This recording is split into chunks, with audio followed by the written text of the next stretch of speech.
Hi guys, my name is Age. You are welcome to Ever Simply.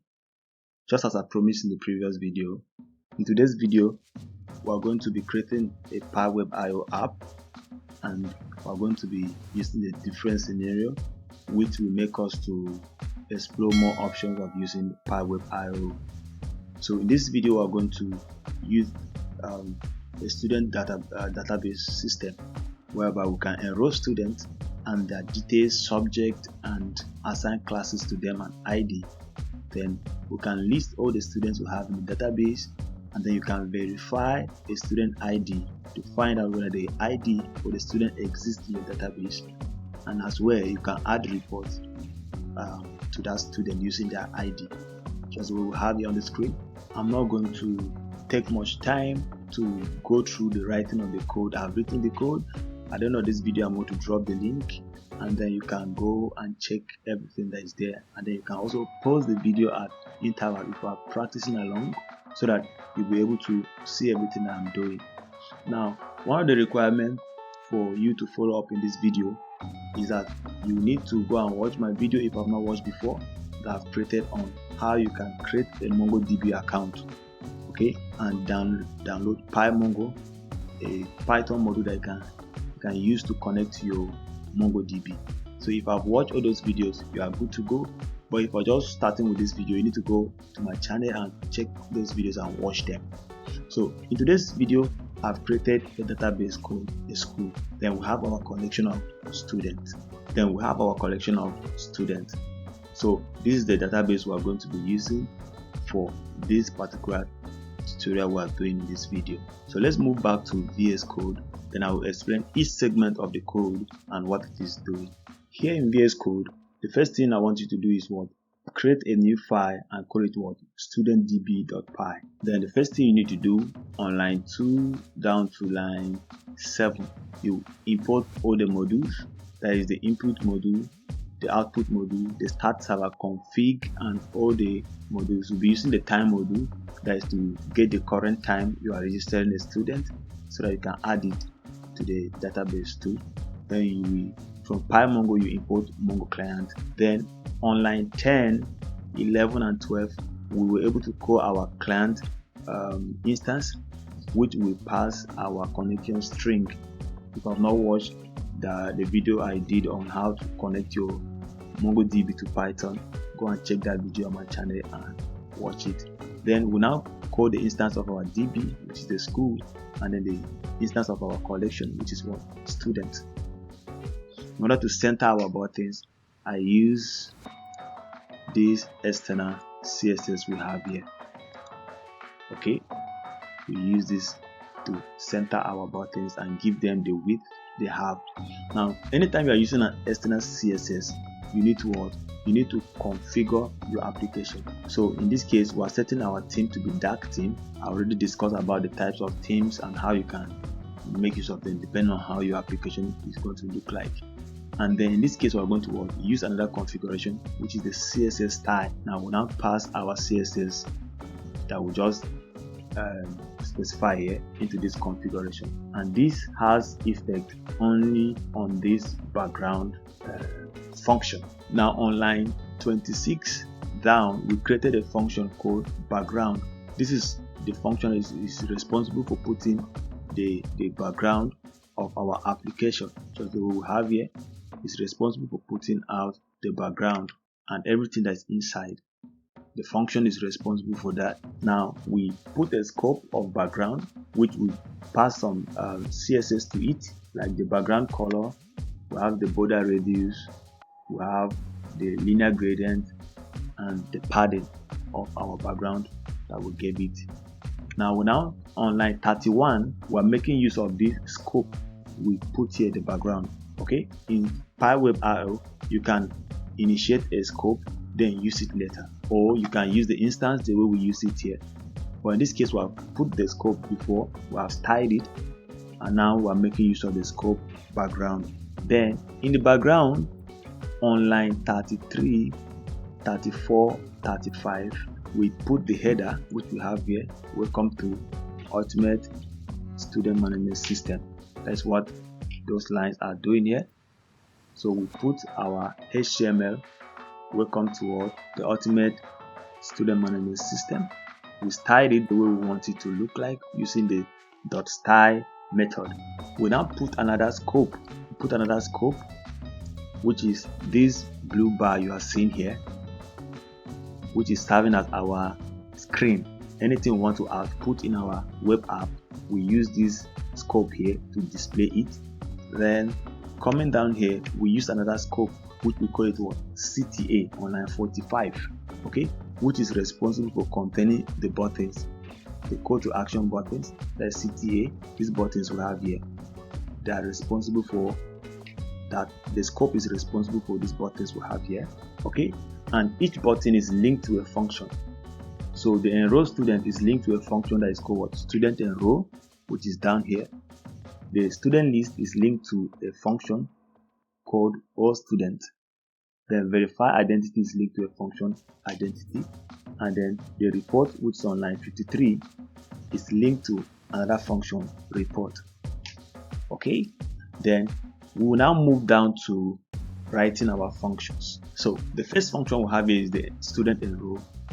Want it to such that anytime before you enroll a student, or if before that button is clicked, clear the screen.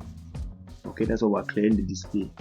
Whatever that was on the screen, anytime you click the button, clear the screen first. Okay, then use our random module to generate a random ID for a student between the range of what 1000 and 1500. In this case, now we're no longer going to be using single input because we want to collect all the details about the student. That's why you see on line 64 I have what we call input group.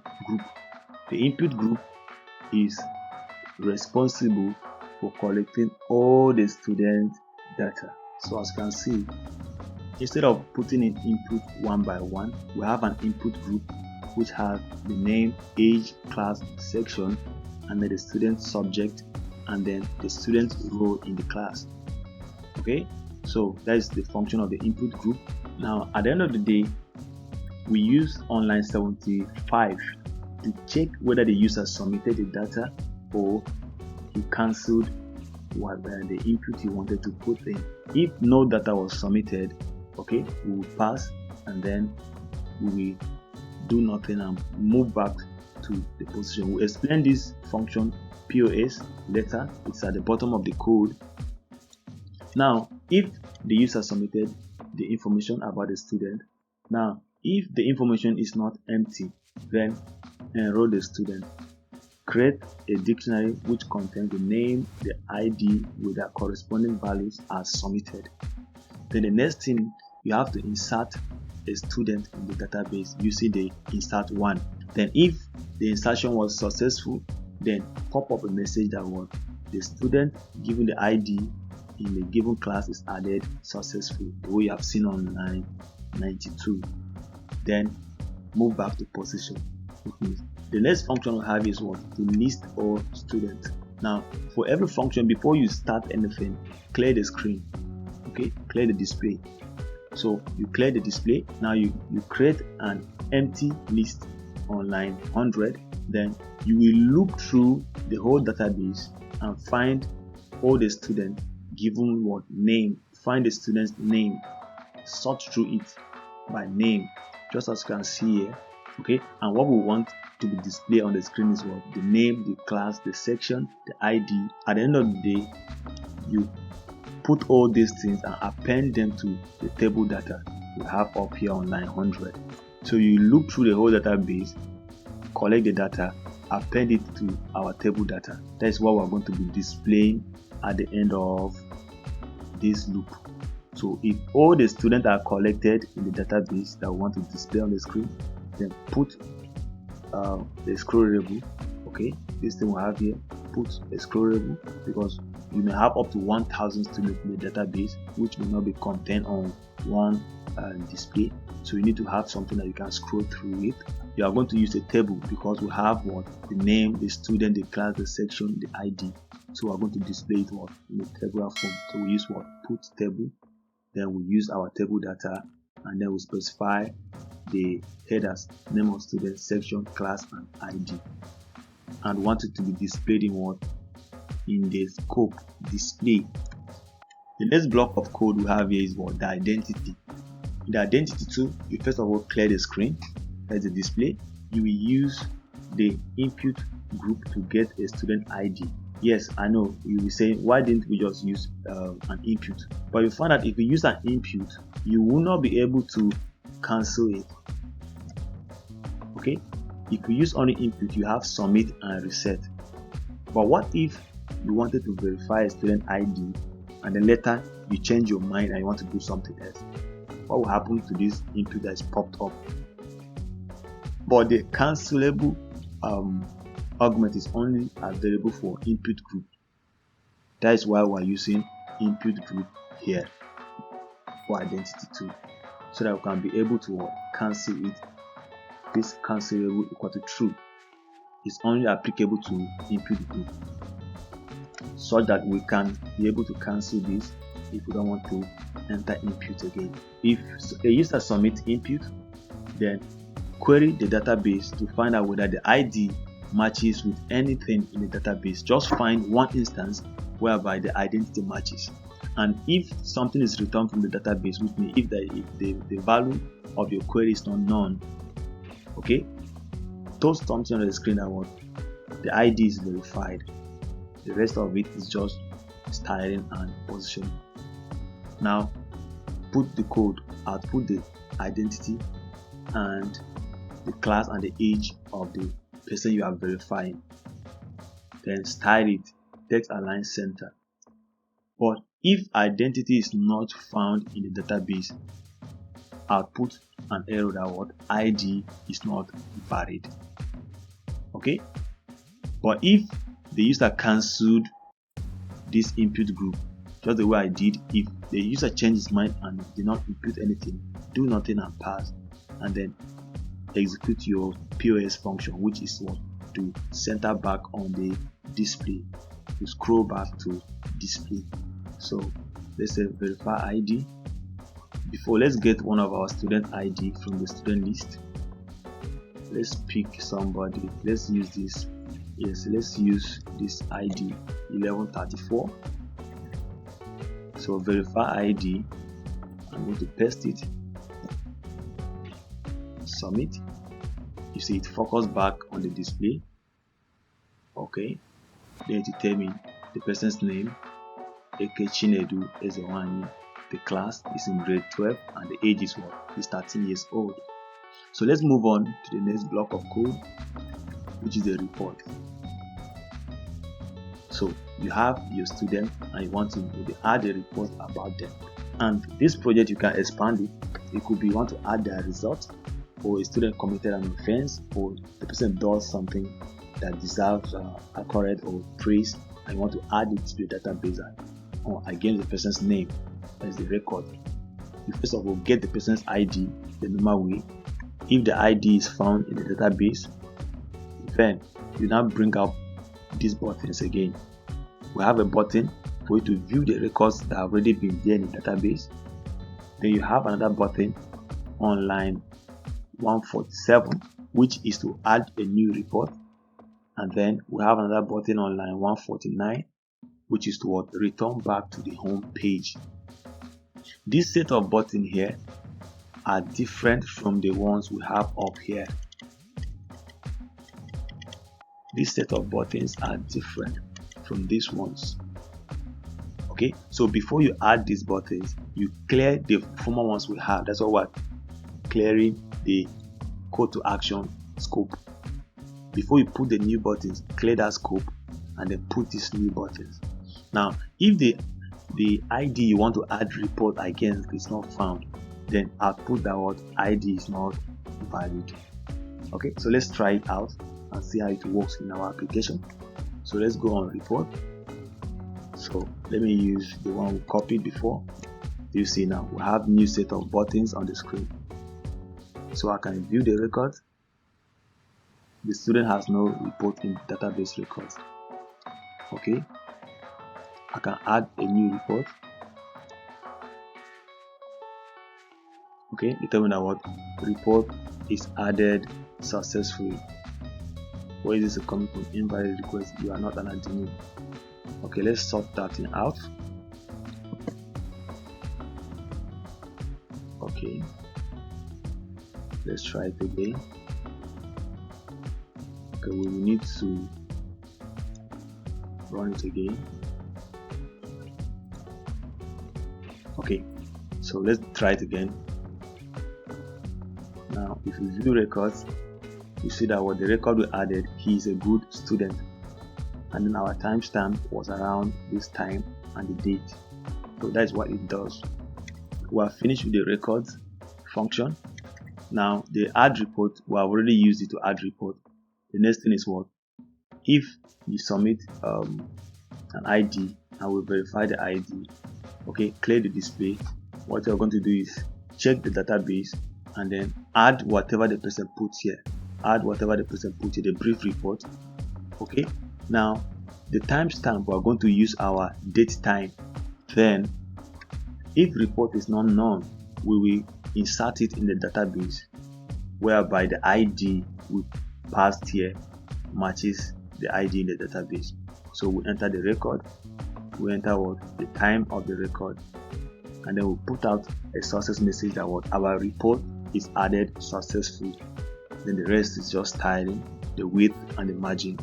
But if we're not able to put the report in the database, we say that what? An error occurred while adding record. Try again. Then again, reposition the screen to the display. Now with what we saw here, we have what? The home button, which it will take you back to the home screen. This is the function that is responsible for that. This home.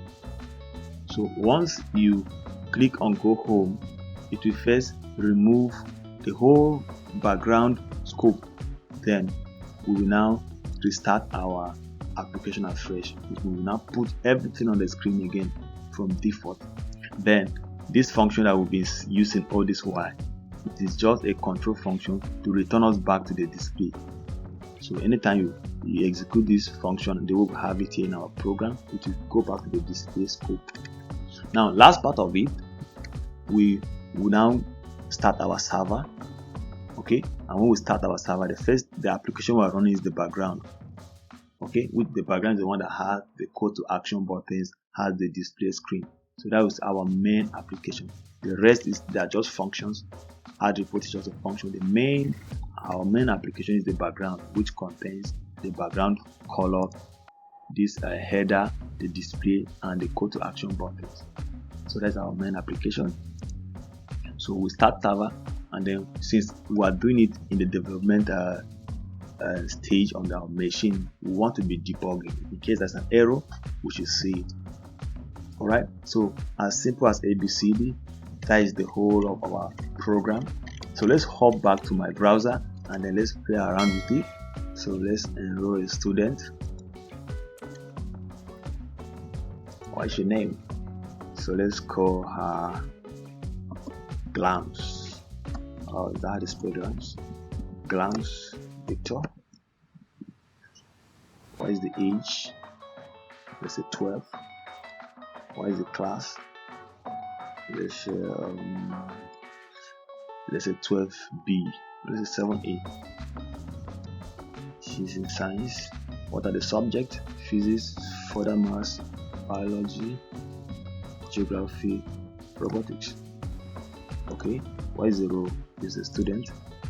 You can choose anything, like the class captain or the head boy or any prefership you want to give the person. Then you submit. You can see Glams Victor, and the ID is what? Added to class 7 successfully. So if you go to your student list now, see Glams Victor here. Verify the student ID. Okay. Yes, ID is verified. Let's try verifying an ID that is not there. Let's just say 1020. 1020. It as our invalid ID. So our program is working fine the way we want it to work. Now let's add Victor's report. Okay, if if we view Victor's record now, he has no record in the database. So let's add.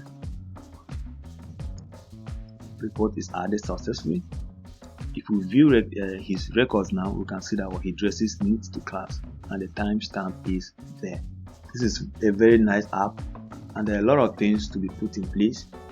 You can create login, which means only verified users, maybe like the principal or the form tutor or the class cap. Let's say, let me just put that way. Let's an admin that we're able to do certain things like add report or add a student. Okay, that can be put in place, but for the sake of this video, I will just want to stop here. You can do that on your own, and then don't forget to drop whatever modification you add in the comment section so that other people can benefit from this too. And if in case you have any question, don't hesitate to drop it in the comment section. Don't go anywhere. I'll be back just a minute.